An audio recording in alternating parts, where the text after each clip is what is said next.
ఈరోజు మన జీవితం ఎలా ఉంది? సౌలు వలె మనము కూడా దేవుడిచ్చిన ఆశీర్వాదానికి తగినట్టు జీవితము మనం లేకుండా బ్రతుకుతున్నామా? దేవుని దుఃఖ పెడుతూ, దేవుని ఆజ్ఞల ప్రకారం కాకుండా, దేవుని పక్కన పెట్టి మన సొంత చిత్తము, మన సొంత ఇష్టము, మన సొంత నడవడిక చేత మనం నడవాలని అనుకుంటే దేవుడు ఇచ్చిన ఆశీర్వాదాన్ని ఏం చేస్తాడు? ఆపేస్తాడు. మొదటిది. రెండవదిగా తీసుకుంటాడు, ఆయన దగ్గర ఉంచుకోడు. ఇచ్చిన ఆశీర్వాదం వెనక్కి తీసుకునే అలవాటు ఆయనకి లేదు. అందుకు ఆయన ఏం చేస్తాడు తెలుసా? అలా తీసి అలా ఇంకొకరికి ఇచ్చేస్తాడు.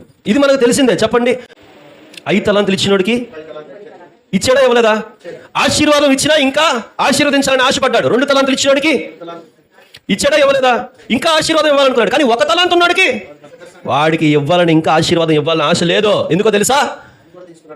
వీడి దగ్గర ఉంటే వేస్ట్, అది అనవసరం. అది దేవుడు మనకిచ్చిన ఆశీర్వాదము అనేక మందికి ఆశీర్వాదకరముగా మారాలి.